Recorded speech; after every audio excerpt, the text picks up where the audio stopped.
to make.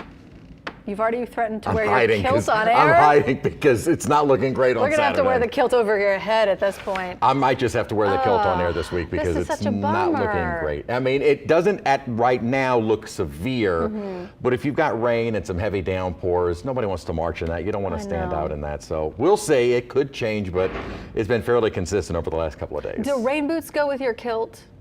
Probably not. Little umbrella. Oh, the umbrella, fine, but. There you go. Look galoshes. Nothing like a wet kilt, though.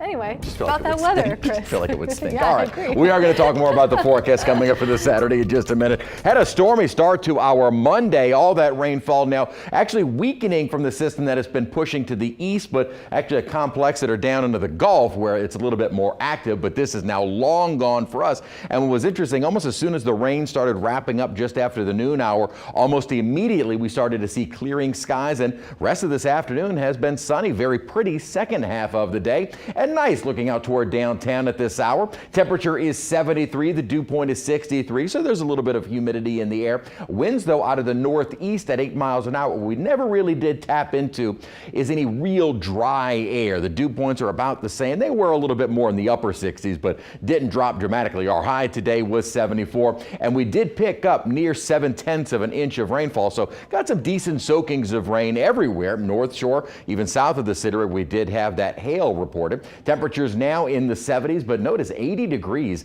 out over Baton Rouge with dew points upper 50s and lower 60s. Now there is dry air in the deep south. We just never really got into the drier air. Now it's possible our dew points could lower a bit during the overnight and maybe allow for more 50s on the North Shore and then lower 60s south of the lake as we get the day started on Tuesday.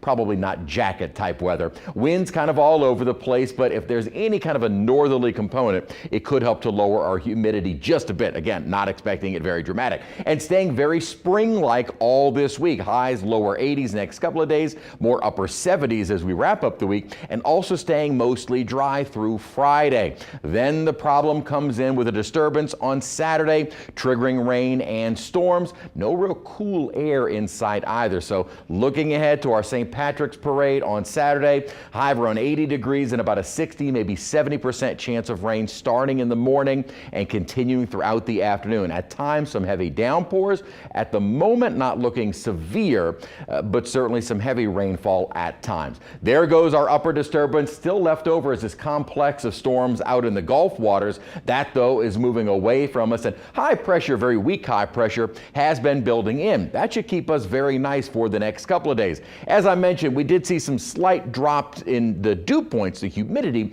but not really the temperatures. We're starting to get into the time of year where we're hard pressed to really find colder air. And in fact, temperatures over the next couple of days in the lower 80s. Now, a sustained northwesterly flow aloft may help our highs in the upper 70s, but generally speaking, temperatures through the next 7+ days will remain above average. So really the only colder air is around the Ohio Valley, Great Lakes, and toward the northeast. This is that northwesterly flow for us, which will actually keep us very pleasant.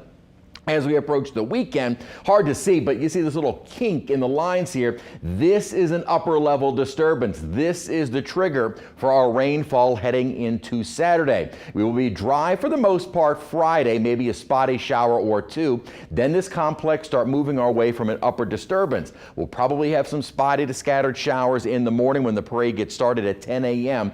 and only increasing in intensity and coverage as we go through the afternoon and evening. Again, not at the moment looking severe, but certainly not the most ideal conditions to march in. So we'll stay under clear skies overnight tonight. Now notice we'll already start to see a little bit more of an onshore wind setting back up tomorrow. So as low as the dew points get overnight tonight, which is probably not much, they'll likely start inching up as we head into the day on Tuesday. Still a lot of sunshine. Now we are going to see one weak disturbance that might help to trigger an isolated shower or two Wednesday. Chance of rain less than 10% or at the most 10%. We'll start to see an increase in cloud cover and then maybe a few stray showers heading toward Friday, but the best chance of rain right now Saturday, and unfortunately looking to be kind of a washout of at least first half of the day. We're drier by Sunday, but notice no real cold air in sight as we head into the start or toward the start of April.